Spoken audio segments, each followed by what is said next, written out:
Hi everyone. Present నేనైతే మనోహరాబాద్ దగ్గర dairy farm దగ్గర ఉన్నాము. బ్రదర్ కి ఇక్కడ డైరీ ఫామ్ ఉంది. బ్రదర్ అడిగి విశేషాలు అనేది తెలుసుకుందాము. ఎన్ని సంవత్సరాల క్రితం డైరీ ఫామ్ పెట్టారు, ఎన్ని గేదెలు ఉన్నాయి, పాల ధర ఎంత ఉంది, దీనిలో ఈ ఫీల్డ్ లో లాభమా నష్టమా, బ్రదర్ కు లాభాలు ఉన్నాయి, లాభాలు ఉంటే ఎంత పేరు లాభాలు ఉన్నాయి మొత్తం అడుగుతాము. బ్రదర్ ఒకసారి మీ పేరు అడ్రస్ చెప్పండి. నా పేరు చందర్ సురేష్, మాది మనోహరాబాద్ రైల్వే స్టేషన్. ఎన్ని గేదెలు ఉన్నాయి బ్రదర్ మీ మా దగ్గర 5 గేదెలు, ఒక ఆవు. ఎన్ని రోజులు అయింది బ్రదర్ ఈ డైరీ ఫామ్ స్టార్ట్ చేసి? 9 నెలల నుంచి అయితే. రీసెంట్ గా సంవత్సరం లోపే అయింది. ఎంత గడ్డి ఉంది మీకు ఇప్పుడు? మా దగ్గర ఎకరన్నర గడ్డి ఉంది. ఎకరన్నర ఓనేనా మొత్తం? షెడ్ గడ్డి మొత్తం గడ్డి వేశారు బ్రదర్. సూపర్ నేఫేర్ ఉంది, ఇది ఒకటి సన్న రకం ఉంది. సూపర్ నేఫేర్ సన్న రకం అంటే ఇది ఏ రకం? ఇది సన్నది అంటే లైఫ్ లాంగ్, ఇది కూడా లైఫ్ లాంగ్. సూపర్ టైప్ లో కొంచెం సన్నది. ఇప్పుడు మీరు సన్న గడ్డి తీశారు కదా, ఏది ఎక్కువ తింటున్నాయి గడ్డి? బాగా రెండు బాగా తింటాయి. ఏమైనా తింటాయి? రెండు బాగా. సూపర్ నేపర్ అంటే కుట్టి కొట్టకుండా ఇది డైరెక్ట్ వేసేసిన తినేస్తుంది. చిన్నగా ఉంటది కాబట్టి, చిన్నగా ఉంటది, సన్నగా ఉంటది కాబట్టి డైరెక్ట్ మన గడ్డి లాగా ఉట్టి పట్టడం చేయడం కాకుండా డైరెక్ట్ వేసేసిన తినేస్తుంది. ఇవైతే డైరెక్ట్ వేసేసిన తింటున్నాయి. బ్రదర్ మీరు గేదెలు ఎక్కడ కొన్నారు? మేము సంగారెడ్డి కొన్ని ఆంధ్ర నుంచి. ఓకే, రేట్ ఎంతలో కొన్నారు? 1,30,000 ఒక్కొక్క గేదె. యావరేజ్ చెప్తున్నారా? ఒక్కొక్క ఫస్ట్ నేను కొన్నది 1,30,000 ఒక్కొక్కటి. ఎన్ని కొన్నారు ఫస్ట్ స్టార్టింగ్ లో? ఫస్ట్ స్టార్టింగ్ లో 2 కొన్నా. 2 కొన్నారు. తర్వాత ఇంకా 2 కొన్నారు. తర్వాత ఒకటి మొన్న రీసెంట్ గా. దీంతో పాటు వ్యవసాయమా వ్యవసాయం ప్లస్ ఇది టైం సరిపోతుందా? టైం సరిపోతుంది. ఇక్కడనే ఉంటాను, ఇక్కడ చేసేది. ఓకే, ఇక్కడ ఇల్లు ఇక్కడే మాది ప్రాపర్. ఇది బ్రీడ్ ఏం కొన్నారు బ్రదర్? ఇవి నాకు దూలియా క్రాస్ బ్రీడ్ ఉన్నాయి, కొన్ని ఆంధ్ర మూరల టైప్. ఆంధ్ర మూర ఉన్నాయి. ఆంధ్ర మూర ఎన్ని ఇస్తున్నాయి పాలు? ఈ నగర్ అయితే ఇప్పుడు అన్ని మాత్రం 5 లీటర్స్ ఇస్తాయి కంపల్సరీ.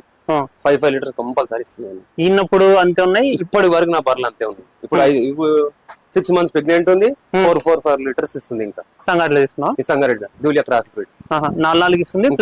6 నెలల స్వీడ్తోనే ఉంది. స్వీడ్ అంటే ఎట్లా దున్నపోత క్రాస్ చేయించారు? 7. సో ఫస్ట్ టైం నిలబడిందా? నిలబడింది. సో ఎవరైనా సరే బ్రదర్ ఇప్పుడు పాలు ఎన్ని పోస్తున్నారు మీరు? నేను ఇప్పటికి ఒక పూట 20 లీటర్స్, పొద్దున 20, సాయంత్రం 20. ఉదయం 20, సాయంత్రం 20. ఎన్ని రూపాయలకు వస్తున్నారు? నేను 60 రూపీస్కి వస్తాను. 60 రూపీస్ అంతే. 60 అని వర్కౌట్ అవుతుంది. 60 రూపాయలు వర్కౌట్ అంటే నేను ఒక్కని చేసుకున్నా కాబట్టి వర్కౌట్ అవుతుంది. నాకు పని పెట్టుకుంటే వర్కౌట్ కాదు. 60 రూపాయలు అంటే ఇళ్ళ కోసం అంతేనా? ఏదానికి వస్తావు? నేను ఒక పాల కేంద్రం అంటే ఆయనకు వస్తాం. సిటీకి వెళ్తా, డైరెక్ట్ రోజు ఫ్యాట్ చెక్ చేసుకుంటాడు. ఆయన 60 రూపీస్ లెక్కలో ఉంటాడు. అంటే బ్రదర్ ఫ్యాట్ ఏమైనా తక్కువ వస్తే తక్కువ డైరెక్ట్ రేట్.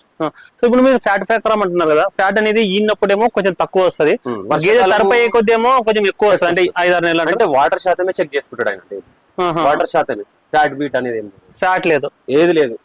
వాటర్ కంటెంట్ ఎంత ఉందో ఒకటి చెక్ చేస్తారు. 3% వచ్చింది అనుకో, 2 లీటర్స్ కట్ చేస్తాం. 2 లీటర్స్ 20 లీటర్లు 2 లీటర్లు కట్టేస్తాం. అంటే మీరు కలుపుతారా? ఏం కలుపు డైరెక్ట్ ఎక్కడ అట్లా తీసుకుని వెళ్తాం. ఇంతకుముందు మేము 30 రూపాయలకు వచ్చినాం. ఆల్రెడీ ఒక ఇంత ముందుకు 10 సంవత్సరాలు లీటర్ 30 హర్యానా నుంచి 10 బర్రెలు తెచ్చిన. ఇప్పుడు ఇంత ముందుకు 10 బర్రెలు తెచ్చిన హర్యానా నుంచి. నువ్వే డైరెక్ట్ వెళ్ళి హర్యానా వారం రోజులు వాడుకున్నా. జిల్లా అక్కడ జిందా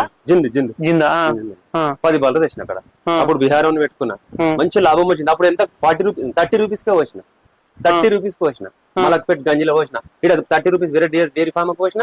ఆయన తీసుకుని 100 రూపీస్ అమ్ముకోండి. మలక్పేట్ 100 రూపాయలు కైబలా 100 రూపీస్ అమ్ముకోండి. నేను 30 రూపీస్కే వచ్చిన. అంటే ఇప్పుడు హర్యానాకి వెళ్ళినావు కదా బ్రదర్, ఎంత తెచ్చావు అప్పట్లో? అయితే 80-90 లో తెచ్చేసిన. 80-90లో మంచిగా 5 లీటర్స్ ఇచ్చినాయి ఇక్కడ. కానీ ఆ బీహార్ వాళ్ళు ఇక్కడ మంచిగా ఉండలేక తీసేసిన. మళ్ళీ 11 లక్షలకు తీసేసిన. మొత్తం ఎంత పడ్డాయి అప్పుడు? 11 లక్షలు అయినాయి ట్రాన్స్పోర్ట్ తో సహా. వీటికి రావడం 11 లక్షలకు వచ్చినాయి. మళ్ళీ అదే 11 లక్షలకు అమ్మినా? మళ్ళీ 11 లక్షలకు అమ్మినా. అంటే ఎట్లా? అంటే తరపులైనా మళ్ళీ ప్రెగ్నెంట్ ఉన్నాయి అన్ని. మళ్ళీ ఇంకా వీటికి వచ్చినాక ఇంకో 5 తెచ్చి నాకు కాకుండా చిన్న పోయి మళ్ళీ 11 లక్షలు. నష్టం అయితే ఏం లేదు. నష్టం అయితే ఏం రాలేదు. 30 రూపీస్కి వచ్చినా నాకు నష్టం రాలేదు. బీహార్ రోడ్ ఇద్దరం కలిసి చేసుకున్నాం. అంటే నెలకు 1,50,000 బిల్ ఎత్తిన.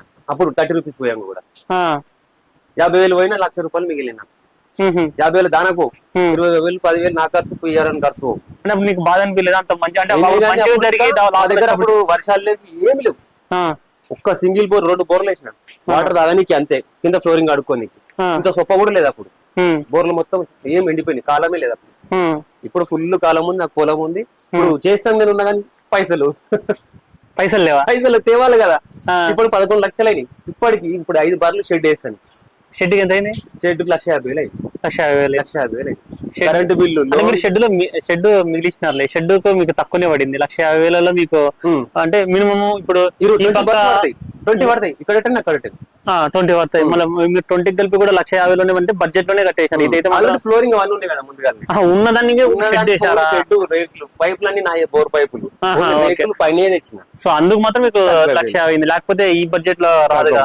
ఒకవేళ ఇదంతా మొత్తం ఏం చేయాలంటే ఎంత పడుతుంది? ఒక 3 lakhs 3.5 అవుతుంది. 3-4 అవుతుంది కన్ఫర్మ్. 3-4 అన్న 3-4 లో కడితే బెటర్ కదా. అంటే ఎవరైనా సరే ఒక 3-4 లక్షల్లో మీకు 20 గేదెలు పట్టేది షెడ్ కట్టుకున్నారు అనుకోండి, కొంచెం బాగా అంటే మిగిలించుకున్నట్టే. కాబట్టి ఇటు అంటే వేరే చోట కడితే మళ్ళీ చుట్టూరు కొంచెం హైట్ లేపాలా, అదంతా మీకు అంటే ఇక్కడ పాముల అట్లాంటి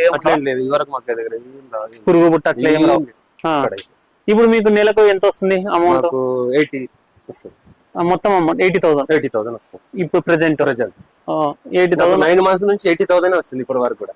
70-80 దీంట్లో నువ్వు ఖర్చు ఎంత పెడతావు? అంటే దీనికి నేను ఒక 30 దాకా పెడితే 30,000 ఏమేమి పెడతారు కదా మీరు? ఫీడింగ్ పిండి, కొబ్బరి పిండి, శనగ తౌడు మొత్తము ఒక 30,000 40,000 వేస్తావు. 30,000 లాగా చేస్తావు. సో ఒక్కొక్క దానికి యావరేజ్ గా పెడతారా, లేకపోతే పాలిచ్చేదానికి ఎక్కువ, అన్నిటికి ఒకటే లెక్క పెడతా, పాలిచ్చేదానికి కూడా అంతే పెడతా. సో కొంతమంది అంటారు కదా, అంటే ఫీడింగ్ కాస్ట్ ఎక్కువ అయిపోతుంది, పాలిచ్చేదానికి ఎక్కువ పెట్టి వేరేటోళ్ళేమో కొనుక్కుంటారు, రాసిన అయితే నాదే. అదొక ప్లస్ పాయింట్ నీకు. మళ్ళా డెలివరీకి మంచిగా ఇస్తుంది కదా పెట్టుకుంటే. లాస్ అని చూస్తే ఎప్పటికి లాస్ ఉంటాం. మనం సొంతంగా చేసుకుంటే లాభం వస్తుంది. సో ఎవరైనా సరే చేసుకుంటారు, సొంతంగా చేసుకుంటే లాభం. సో మీకు ఆవులు ఎట్లా ఇక్కడ ఆవుల పాల రేటు? ఆవు పాలు 30 రూపీస్ ఉంది. 30 రూపీస్ అంతే. 33 మామూలు మినిమం 33 ఉంది కదా. 30 ఇప్పుడు నేను పోషడానికి అయితే 30. ఇంకా వర్షాకాలం వస్తే 28. అయ్యో 20 రూపీసే ఎక్కువ అయితే అప్పుడు పాలు తీసుకుంటారంట. ఇప్పుడు 30 రూపీస్. వాళ్ళు తీసుకునేది 80-90కి అమ్ముతారు. హైదరాబాద్ లో అయితే 80-90 ఆవు పాలు కూడా అక్కడ ఉంటాయి. దేశీయ ఆవు పాలు అయితే ఇంకా ఎక్కువ ఉంటాయి రేటు. సాహివాల్ గానీ, మన ఏమంటారు గిర్ ఆవు పాలు కానీ.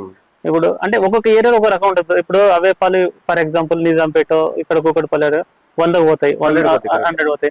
అదే మనం జూబ్లీ హిల్స్, బంజారాస్ పోతే 120, 150 కూడా పోతాయి.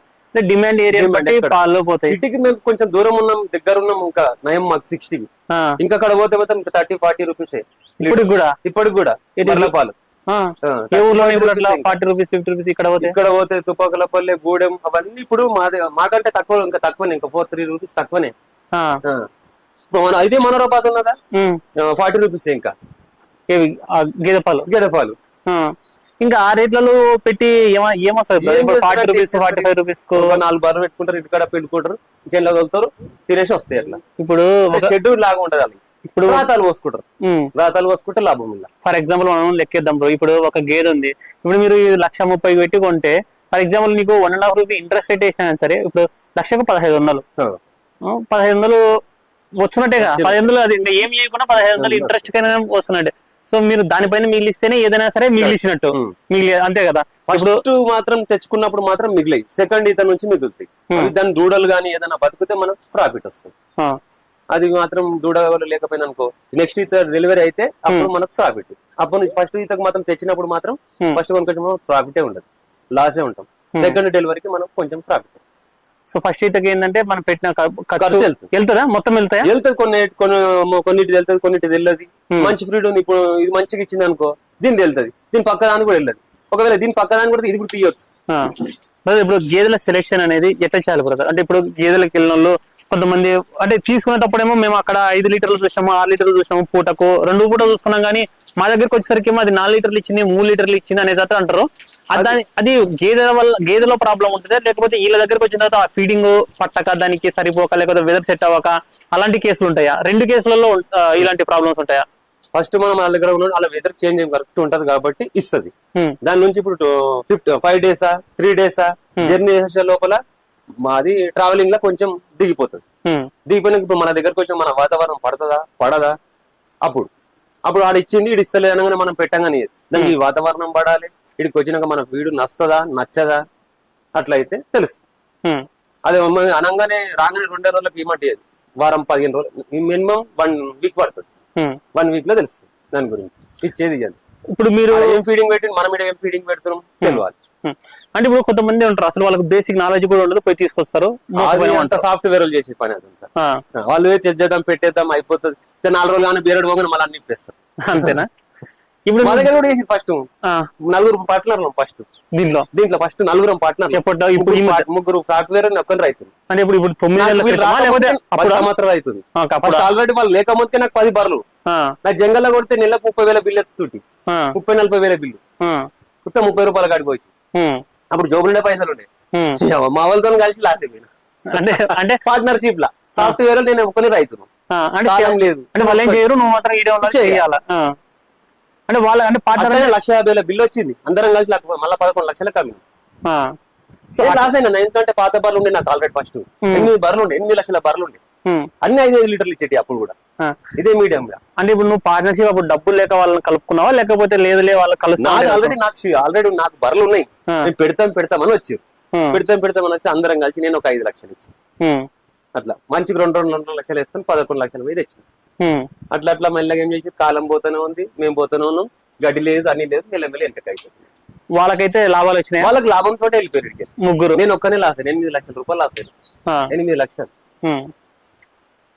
సో మొత్తానికి అయితే మాత్రం చేసుకుంటే మాత్రం మంచి లాభాలు. నా కోరిక ఏముందంటే మళ్ళీ ఇవ్వాలి, నేను ఇదే నిలబడాలని పెట్టుకున్నాను. అయితే ఇప్పుడు ఈ 9 నెలలు అయింది కదా, ఎంత మిగిలిచ్చినావు? 9 నెలల నుంచి ఒక ఎంత దాకా మిగిలింటది? నాకు నెలకు 50,000 మిగిలింది. నెలకు 50,000 మిగిలింది. 50 2 నెలలు తెచ్చిన, అట్లా తెచ్చుకుంటా. ఇప్పుడు నేను కట్టుకున్న గాడికి కూడా నేను అప్పు లేకుండా కట్టుకోవచ్చు. సో ఇప్పుడు లాభాలు అనేది తెలియదు, అంటే ఇప్పుడు గేదెలు తెస్తున్నావు కాబట్టి లాభాలు అనేది తెలియదు. కానీ ఇప్పుడు 5,945 లెక్క ప్రకారం 50,000 మిగిలిన 9 నెలలకు 4,50,000 మిగిలినాయి. మళ్ళీ ఇప్పుడు గేదెలు 2 తెచ్చినావా? మొన్న తెచ్చిన 1,35,000. ఇంకా నెల కూడా అవుతలేదు.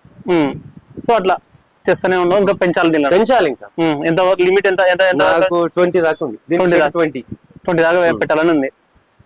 దూడలు ఎట్లా పడతారు? బయటకు అమ్ముతున్నావా లేకపోతే నువ్వే? అమ్మలేదు, నాకు ఎవరికి ఒక్కటి కూడా అమ్మలేదు.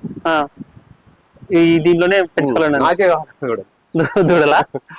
Okay, thank you bro. So చూసుకోవచ్చు, బ్రదర్ అయితే డైరీ ఫామ్ ఇక్కడ మెయింటైన్ చేస్తున్నారు మనోహరాబాద్ దగ్గర. బ్రదర్ ఎక్స్పీరియన్స్ అయితే ఇది. Thank you.